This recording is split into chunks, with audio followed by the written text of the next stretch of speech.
Okay. Okay, so our next presentation is actually going to be a video didactic from two PhD. Oh, I'm sorry, I've skipped over. I've gotten lost in the agenda. So this next one is going to be presented by Dr. Paula Tanabe. And Dr. Kavanaugh has referenced her already in regards to some of the research she's been doing in the emergency department in sickle cell. She is a Laurel B. Chadwick Distinguished Professor in the Schools of Nursing and Medicine at Duke and Vice Dean for Research at the Duke University School of Nursing. Dr. Tanabe is clinical and health services researcher. Her program of research focuses on improving systems of healthcare and patient outcomes for persons with sickle cell disease, a primarily minority and underserved population. Dr. Tanabe has received funding from the Agency for Healthcare Research and Quality, the National Institute of Heart, Lung, and Blood, National Institute of Minority Health and Health Disparities, and the National Institute of Nursing Research. Her work is advancing the care of individuals with sickle cell disease with a strong focus on improving pain management in the emergency department during a vaso-occlusive crisis. Dr. Tanabe has a strong passion for her work, individuals with sickle cell disease, and for mentoring students and faculty to conduct important, meaningful work to improve the health and well-being of individuals and families. I've heard Dr. Tanabe speak before. She's one of my fans from a nursing perspective, and is quite compassionate about what she does. So I'm going to turn the floor over to her now. Hi, everybody, and let me see if I can turn my video on. It doesn't seem like I can turn on my video.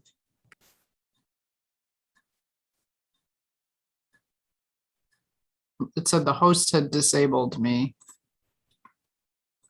Oh, there I am. Okay, great.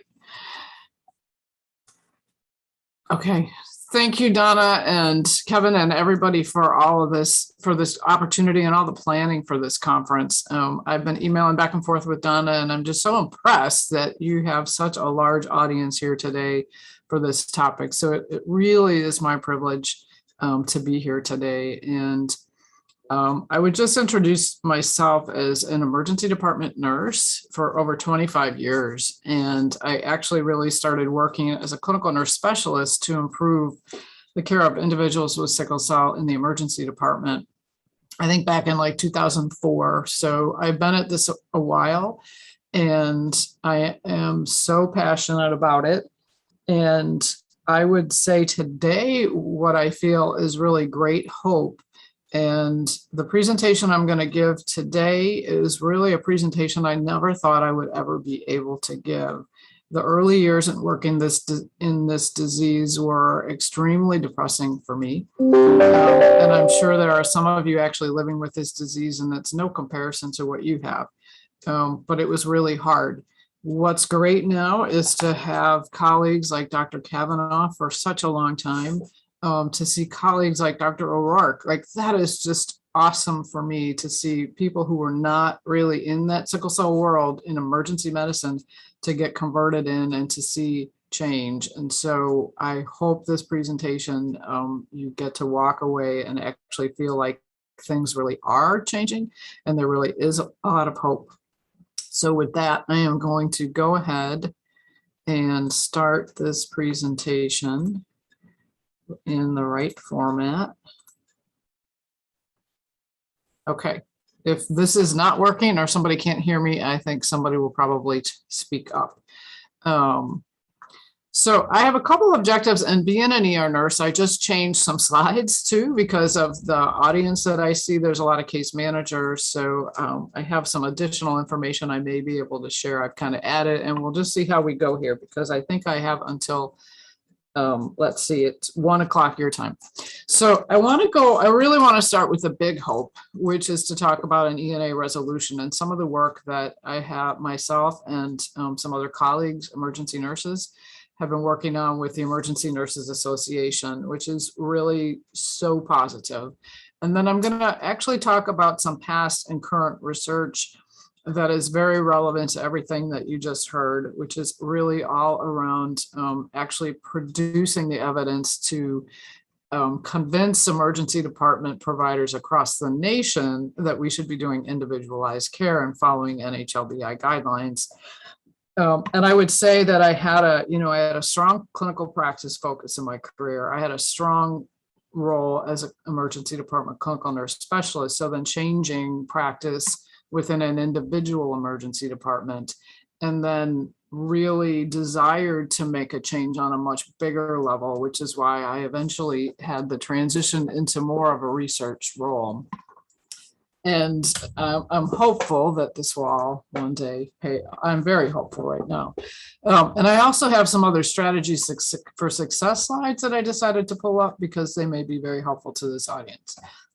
So I suspect by now, and I've heard part of Dr. Kavanaugh's presentation and all of Dr. O'Rourke's, that these guidelines were published in 2014.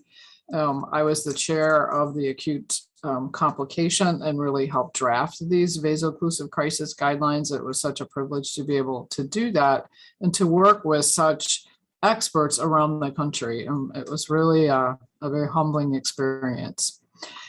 But let's go to 2019 now.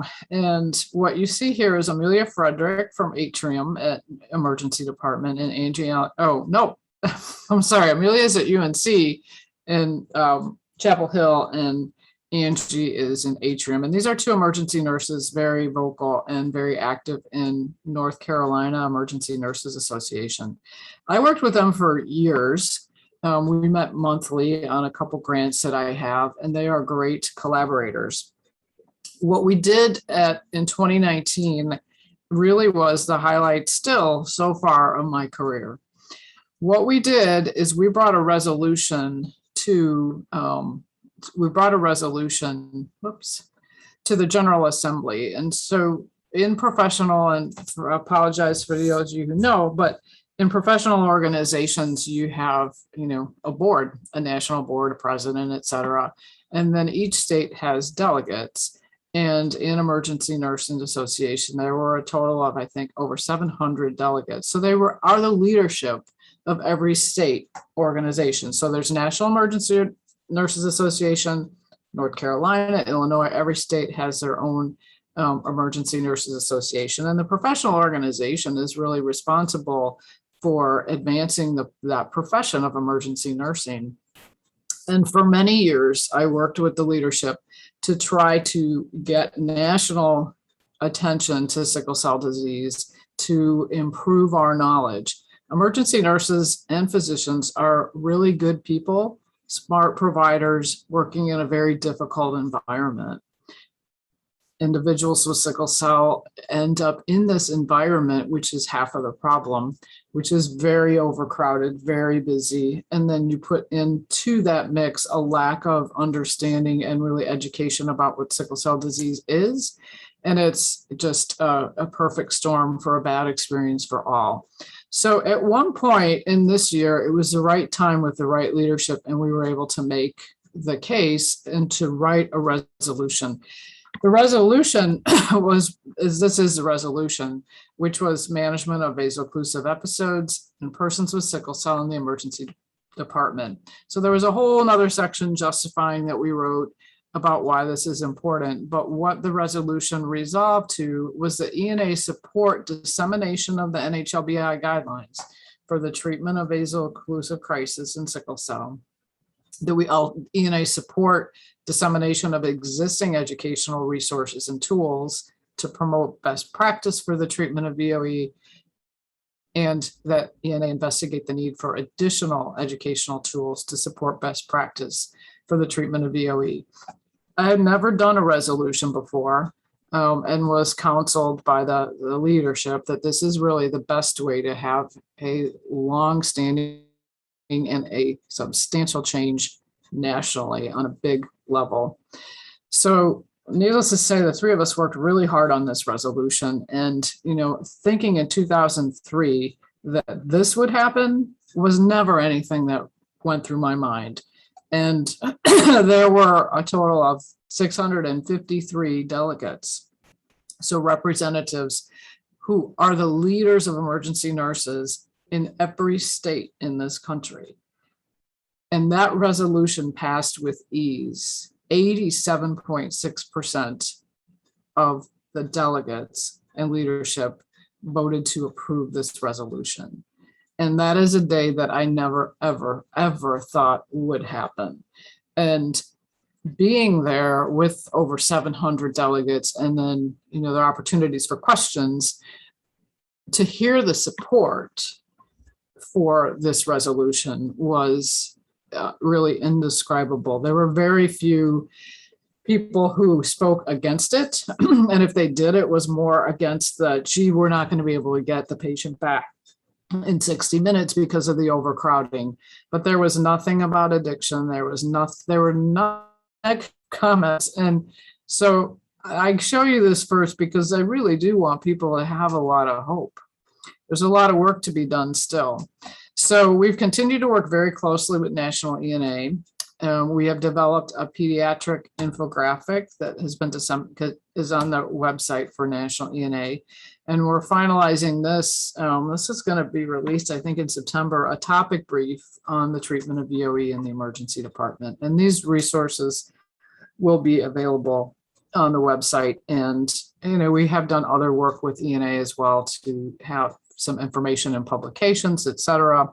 But I would say that, ENA is very strong. And as Dr. Kavanaugh mentioned, ENA is represented at the EDSC3 meetings. So they continue to be really involved.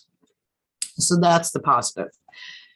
You've heard a little bit about some work. I'm going to give you just a couple studies out there, because emergency providers need to be convinced of evidence.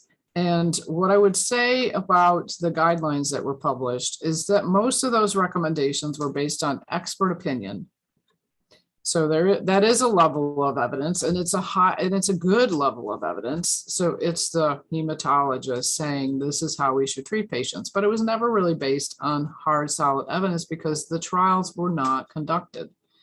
So here was a project that was a quality improvement project published back in 2014 by Dr. Krishnamurti, and this was implementing individualized vaso-occlusive protocols in a children's hospital for 6 years. And then what he did is he just compared hospitalization rates and readmission within 1 week to 4 local hospitals that did not have individualized protocols. And what they found was that the rate of admission declined more. So they were admitting 78% of pediatric kids, and it went down to 52%. Compared to the hospitals without individual protocols that really didn't have a change at all, from 71 to 68%. They also looked at readmission in those children's hospitals with the individual protocol, and the readmission rate did go down from 7 to 3%, and it did not go down in the other hospitals.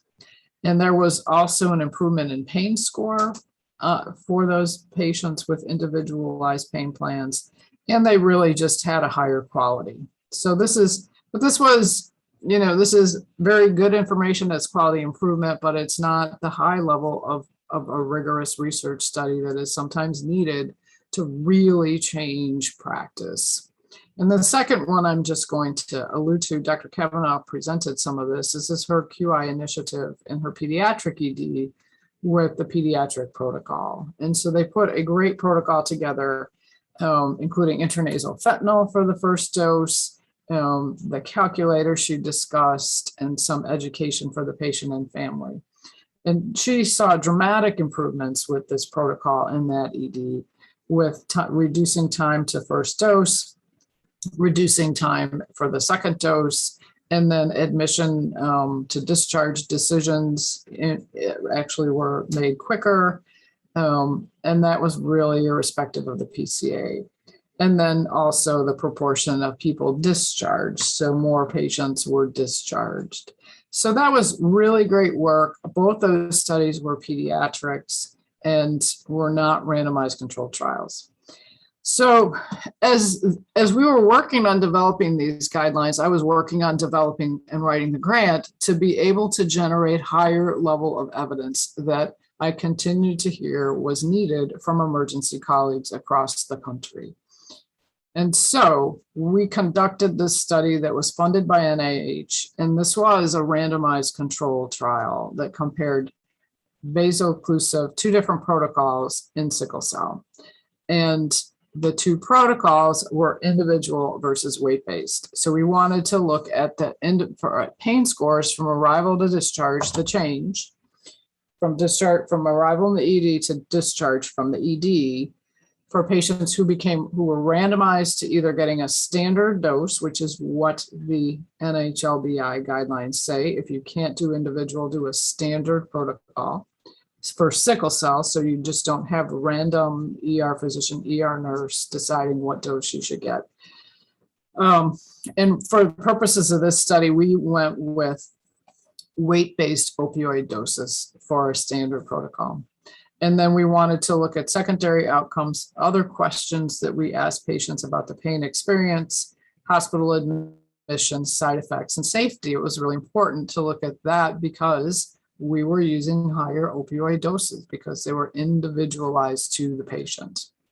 So we did this as a randomized controlled trial, 2 busy emergency departments in the United States, patients with VOE, and they could have up to 5 ED visits. They could give us data for up to 5.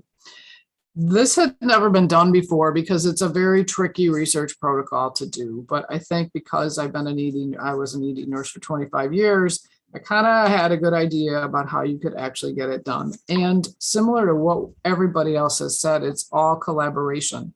So these are sites that have to have a hematologist with expertise in sickle cell who is willing to write individual protocols, to have an emergency medicine research infrastructure so that they'll be able to collect the data real time from patients, research staff, not nurses, because nurses are too busy to collect every 30-minute pain scores. So those were the EDs. And so patients would be consented before, they'd be consented in the clinic for possible future visits.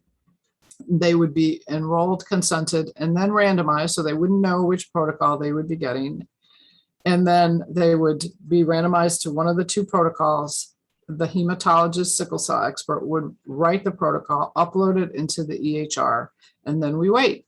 And so when they had an ED visit, then the protocol was followed. So similar to hearing about flags in the chart, et cetera, these protocols were visual. So, it would pop up a flag, so the ER physician would order then whichever protocol it was, whether it was individual or weight-based.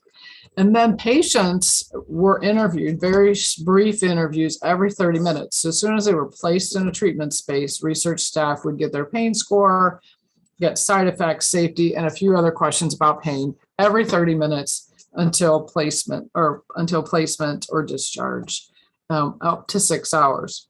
So the endpoint was decision to go home, decision to admit to the hospital, or 6 hours in the ED. Because after that time, I think we have enough data. Primary outcome, 0 to 100 pain score, that the patient made the mark. So this is, really important that this is prospective. It's not out of the EHR. And then we collected every 30 minutes, vital signs, sedation, side effects, and really patient satisfaction with their pain management questions. So these are the results, and basically the change in pain score. So patients with an individualized pain score, and this is a 0 to 100, had a reduction of 42 millimeters on the scale versus 27 in the standardized weight-based protocol. So a much more significant reduction in pain with the individual protocol that was statistically significant.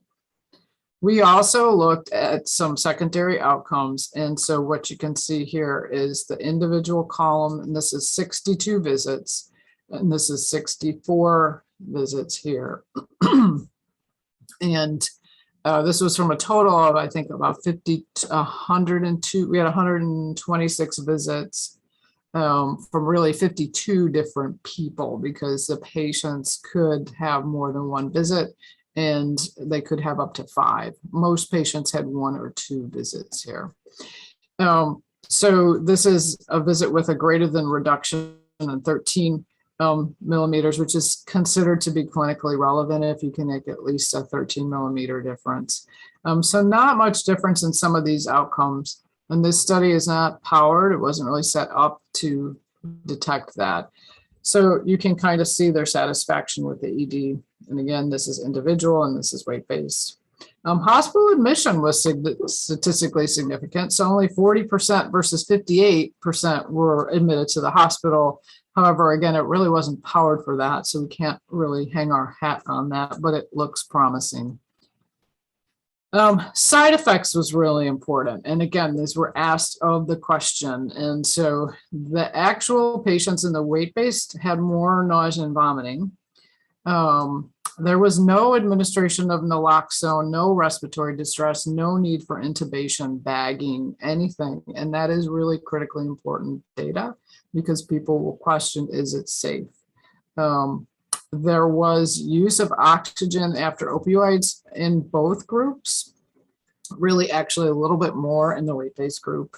Again, not powered for that and not statistically significant.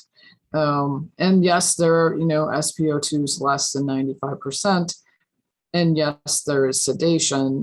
But if you look at the level of sedation, not really too bad. And we know that they're going to be sedated because they're getting opioids. But I think this data up here is just incredibly important. So that was really a pilot study, actually, because actually at the end of the day, that was only 2 centers and 52 different individuals with sickle cell. So we needed to do a bigger study to really be definitive. So we were funded to do the Compare BOE study, which is currently ongoing. So I'm going to share our progress with you of that so far. This study is very similar to what we just did. There are a few changes in it. But again, it's comparing individual versus weight-based protocols recommended by NHLBI for change in pain score. So the same outcome. We're hoping to get at least a 14 millimeter change. This is again a randomized control trial conducted very much the same way with recruitment, getting the patient randomized, getting the protocols written, getting them in the EHR, and then waiting. And COVID has made the wait really painful in this study. So we're targeting, based on the data from the previous study, we knew the patients we enrolled, about half of them had an ED visit in the next year. So we think we're going to need to consent about 460 patients to get 230 participants with 1 visit. So this is an important change because we are not going to collect data for patients who have more than 1 ED visit. We want generalizability. We want 230 different people. And so the randomization, again, is the same. These are the sites that we're working with. So if anybody's from any of these sites, you can email me separate, and I'm happy to tell you who's your leaders of these studies. But we have a great leadership at each site with an emergency medicine champion and a hematologist champion as well, and super strong research staff. 18, so this is a study only of adults. These are the genotypes. You can kind of see we do exclude patients who that sickle cell expert has said they should not have a protocol for opioids or only oral opioids, or if they're on buprenorphine or methadone, because you can't really make a comparison. You can't really make good conversions on that. So they get consented and they get randomized, and then the same thing happens where the protocol gets written, uploaded. And then when they come to the emergency department, that visit is excluded if they're there for something else, basically. So if they have acute chest or anything else, we don't get we don't get data on them. But if they come back the next time and it's for a VOE, we would. We are also now, if they come to the emergency department and it's pretty strongly suspected they have COVID now, we won't get data. So our progress so far is we've actually consented 251 patients, which is pretty good, but we've only had 68 emergency department visits. It's been very difficult. We were really ramping up before COVID, and then COVID hit, and Honestly, I think patients are afraid to come to the emergency department. And there's just been many, many challenges to have to keep this protocol going. We're good and we're still positive. And we've had data now for 68 emergency department visits. We're trying to get to 230. So that's our progress as of yesterday. On a separate grant and a separate project that we have is that we are members of the Sickle Cell Disease Implementation Consortium. I am a PI along with Dr. Shaw here at Duke. This is the consortium has 8 sites, includes a registry, and it's an implementation grant project. So there is another research study that we're doing with improving adherence to hydroxyurea. But then myself and Dr. King from WashU are leading the protocol called Align, which is an emergency department protocol. And there are some similarities and differences into this approach. Compare is a randomized control trial. Align is an implementation science trial. It says we know that individual doses really are good, even though we're still trying to get better evidence and compare. It's in the guidelines, and we should be doing individualized doses. So this is really about an individualized plan with patient and provider access. And the piece that is very unique here is the patient access. There are many excellent sickle cell centers out there that have written individualized protocols, which you've heard about today, and they're visible to the provider. They're not visible to the patient. So when you as a patient come to Duke and you're from Texas, we can't see your protocol. And now it's open to, negative attitudes, are you addicted, etc. So this protocol really puts it in the patient's hands in the EHR where it's believable, and that's a big difference. So these are the study sites. All of them are participating from California to New York, and you can kind of see where the sites are right here. And the goal of this is to improve pain management for VOE in the emergency department by embedding these individual plans in the EHR with access for the providers and the patients. There have been many efforts over the years to have hematologists write a letter and say, this is what dose my patient should get. Bring it to the ER, put it on a flash drive, give it to the patient. That is still open to judgment. And this way, having it in the electronic health record where the provider can see that makes it look very, very, very, very legit. And when the patient can now go into their EHR on their phone via their MyChart app or whatever electronic health record you have, now it looks very real. And so because of the advance in electronic health records, this is possible. And in this study, if we can show good outcomes in this study, that you can actually do it. And that's why this is an implementation science focused grant. Like, can we do it? Can we get these protocols in the record? Can we get patients to use it? Will we get providers to look at it? And then how does that change their experience? So the primary outcome in this study is really patient satisfaction with the quality of ED care. And secondary outcomes are for the ED providers. What's their confidence in managing pain? Having these protocols, does it make them more confident? Those of us who have done it, we know it does. But so in this study, again, it's very similar. This age group is 18 to 45. They have to have a smartphone because they're going to be getting a survey in 96 hours about their ED visit. They have to have had one visit to the ED in the last 90 days, and they have to be a patient in that clinic so that the sickle cell provider is confident to know how to write a protocol for them. And the patients have to be able to give consent. Provider participants are the emergency department providers working in the ED, and there's really no exclusion criteria for them because we're getting both patient experience and provider experience. And another same exclusion criteria here. There are some individuals that the sickle cell provider thinks should not have a protocol. So basically they get enrolled in the study. they get, the provider writes a protocol, puts it in the EHR, and gives access to the patient.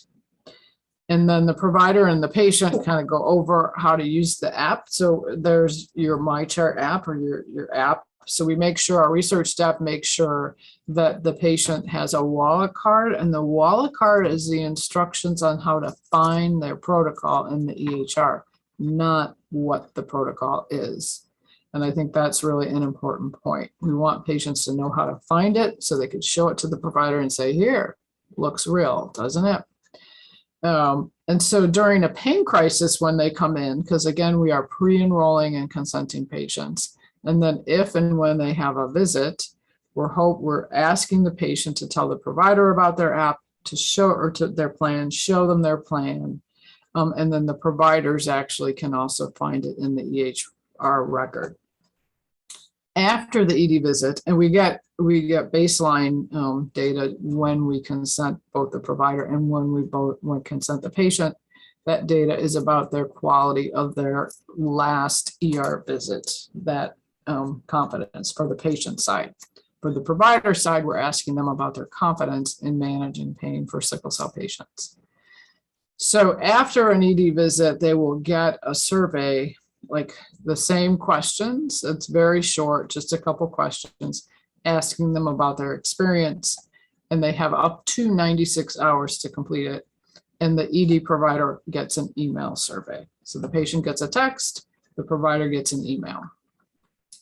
So far, each site is going to enroll 40 patients, or until they have 20 patients who have completed a post-ED survey. So again, it's that same challenge of you can't make people come in. We're doing really good on this one. So 7 of the 8 sites have started enrollment. We have consented 178 patients. We have 108 post-ED visit surveys.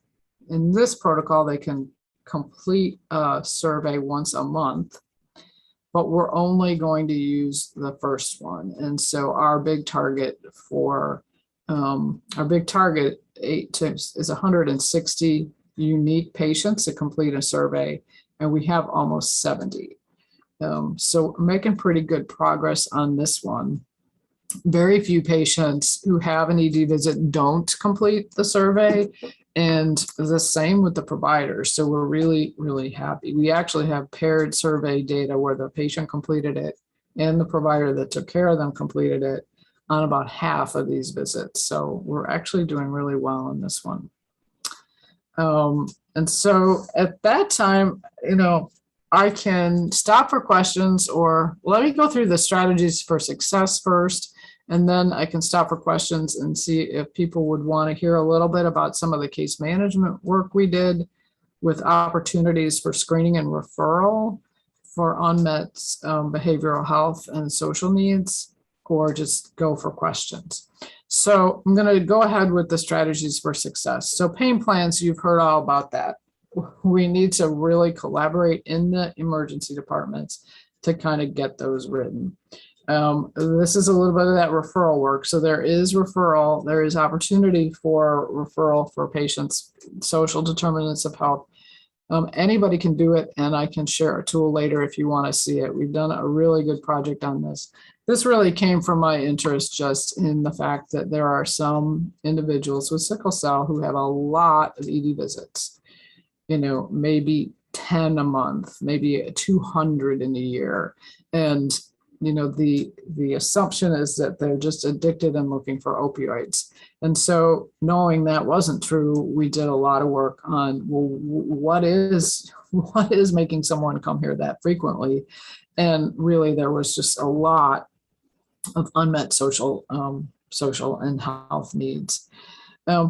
Overcrowding is a big barrier, and the number one thing to start with is to make sure that triage nurses are actually triaging these patients appropriately and according to the guideline, which is a high priority level ESI2.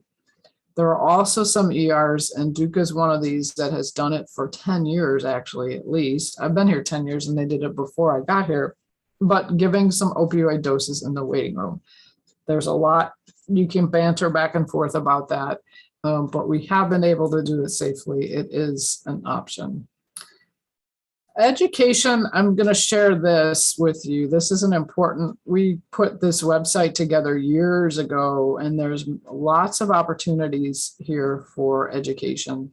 Certainly always in nursing orientation, any new ER nurse that comes along, there should be an ER nurse champion or the nurse educator that is giving information about your sickle cell protocol or about how to take care of individuals with sickle cell. You can use these modules that are on the website. So there are 8 modules that myself, colleagues, and students put together, and they're short. They're 10-minute videos with a PowerPoint presentation as well, but let's like 10 slides and 5 to 10 minutes on the video. And we did some really good ones, not just pain management, but we addressed the myths. Gee, that seems too high. Gee, why do they know that? Dose. We did a video on the high risk, high user. We did a video on pediatric fever, on stroke, I think on acute chest. So we have 8 of these. So these are up there. Feel free to take them and use them. Resident lectures for emergency medicine programs, certainly nursing staff meetings and faculty meetings.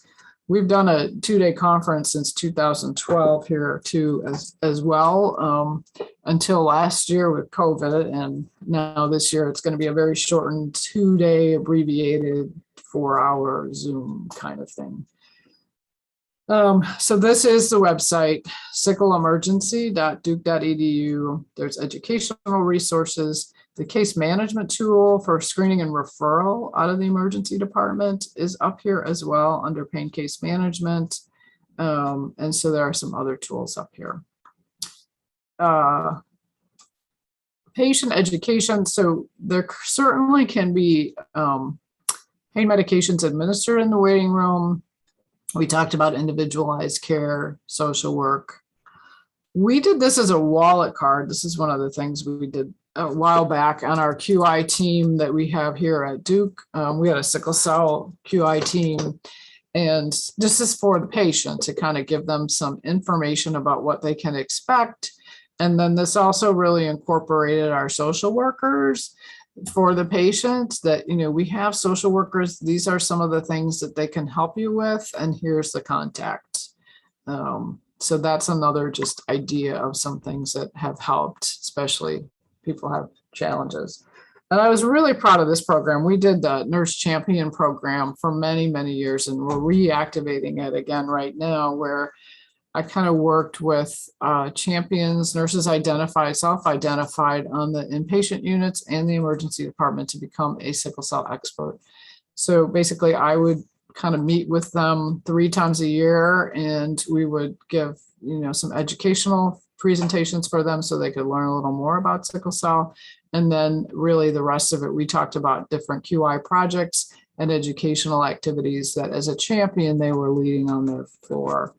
The big one that we did, and you'll see this on the website, that we did a big project for the inpatient units on using incentive spirometry, because that prevents death. It prevents acute chest syndrome. And if they actually use that, there's really strong data for that. And then we've done some other QI projects as well. So there's some other great work that happened through there. You can always do chart audits, and give that feedback right back to the providers. And we did that via an email template. So we actually had a process to do some chart reviews on, what's the triage category, right, the time, etc. And then we wrote some templated language, basically, that said, like, here's our champions. And then we would send them their feedback, basically, via an email and say, hey, did you know that, your first drug, your time took 2 hours? So these actually emails were really well received, believe it or not. So I'm going to just stop sharing for a minute. I can go back to the case management stuff because I could, but I'm going to stop and see if there's any questions first, because I think I have about 15 minutes left, and you can kind of tell me if you don't have any questions, or comments, we could go on to talk about our screening and referral work that we've done.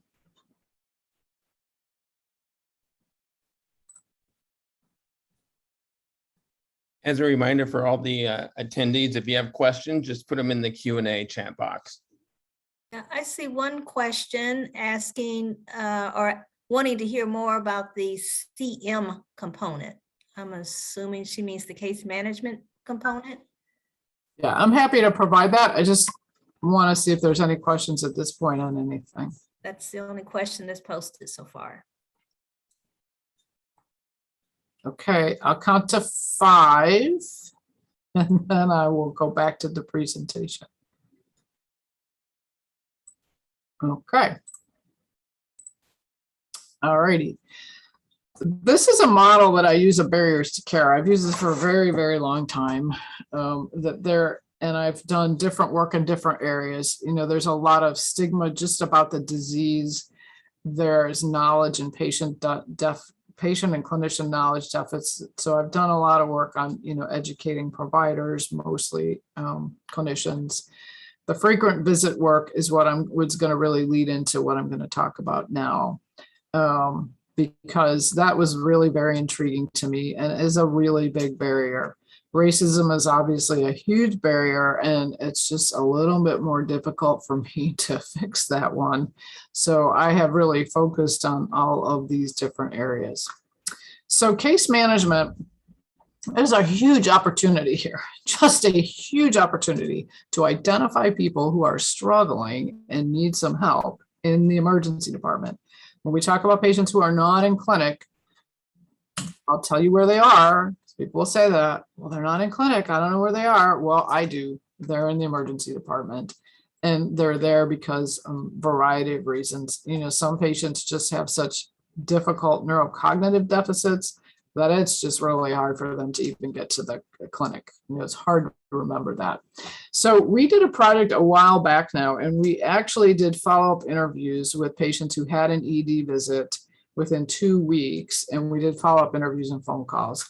And what we found is that there was a significant amount, about 25% of patients said that they had a big problem with anxiety, 30% had a problem with depression, lots of transportation challenges. They couldn't get to the clinic appointment.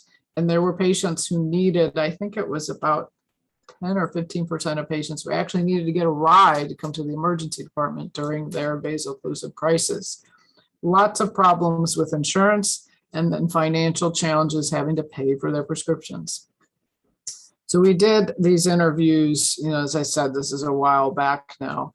And we did these, then we moved it to the emergency department. So we did that first, and then we did a Duke pilot. We're like, okay, well, can we get this information while they're in the emergency department? So we worked with our social workers in the Duke ED, and we had the screening tool, pretty short, and we did 100 interviews over 6 months, and there was overwhelming support from the patient. Because we weren't sure, like, okay, they're in a lot of pain. So we worked with the social workers, let them get a dose or two, and then just ask these kind of questions. It was great because it did 2 things. The social workers actually learned about sickle cell, and they would have these conversations with me like, oh my God, these are great people. I had no idea. I didn't know anything about the disease. So the social workers loved it.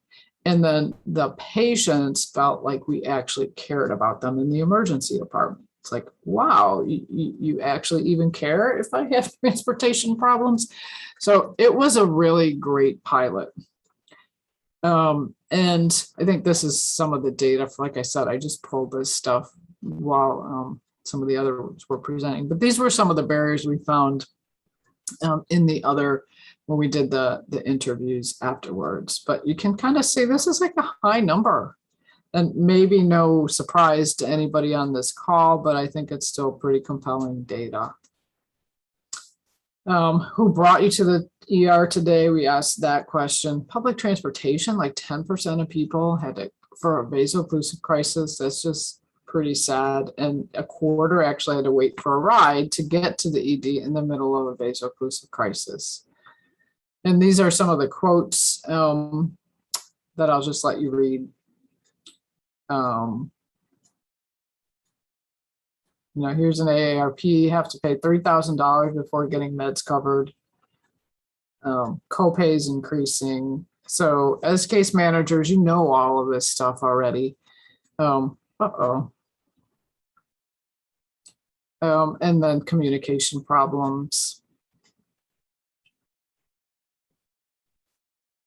So what we did is we created this screening and referral form that is on our website. And this is, we worked with the state actually, because the in North Carolina, every patient with Medicaid has a care manager. So we worked with them to be able to do a referral to that care manager. But you can do this short screening form in your emergency department. Anybody could do it. A nurse could do it, a case manager, a social worker, a physician, anybody could do it. This was just some information about the patient so they could be contacted. And then, is the patient aware of the referral? Who is their primary care doctor, if you know, their sickle cell doctor, if you know. And we did over the years some work on what categories. So it was really just like a bucket of categories. An emotional need, a financial need, insurance or bills, a medical need, they need a doctor, they need a PCP. Do you need any help with prescriptions? Some relational issues, family support, and transportation, or additional comments. Over the years, we also added pain as a category as well, because that was a big one. And I think that's all I really have. This is just acknowledging our funding source, and that is the website. And these are some references. And I do want to also make sure I give credit to Dr. Kavanaugh, who is a big part of the COMPARE study, because she really led the development of the approach to writing individualized care plans. So it's a very systematic approach to how the individual sickle cell doctor actually writes their care plan, their individual dose. So open for questions. I think I'm a little bit early.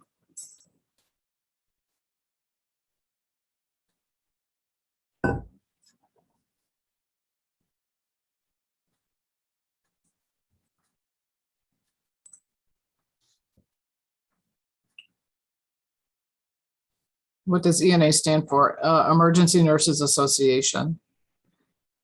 And the resolution was a national resolution, so it was in all 50 states. So every state, this was a national sign off.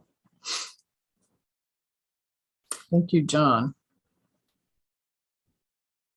Any other?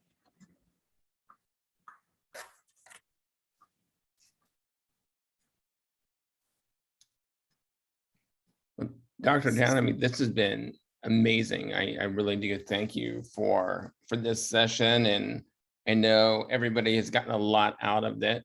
If we have further questions that come in, I will make sure that we forward those to you. And again, I appreciate you taking the time to be part of this today. Absolutely. It's my pleasure. Do you want me to forward this presentation to you, or no, you don't need it? Yeah, that would be great. I can actually upload this on the platform for people to view at a later time as well. Yeah. Okay, great. I know I certainly would like to look at it several times. There's so much information packed in there, and I appreciate it. And for the audience, I hope you picked up on the poll question that I asked at the beginning, or was asked at the beginning. Do you know about the COMPARE VOE study? So now I hope you know where it came from and how to access more information on it. And what was the result? I was not able to get on right at the beginning. What was the result? 50 people responded, and 5 people knew about the study and 45 did not. So hopefully we're going to do the poll again at the end, and hopefully those 50 people will now, it'll be all 50 or however many, hopefully it'll be 100%. I would think, otherwise they went to sleep, and that's not good. Yeah, well. That, I hope that I shared some hope with people. That's all. I know there's always stakeholders with no hope on the call. So I hope at least I did that. And I apologize if it was too much information, but I have a lot of hope I wanted to share. So you've done a lot of work, and I appreciate you sharing it with us. And there's so much we can learn from you. Yes. Well, sickle cell community is a great community, and there's great collaborators, and I always have a great team. And I just really love working with people in this area. Thank you. Well, thank you for so much. So, okay, Donna, I will go ahead and end the recording for this session,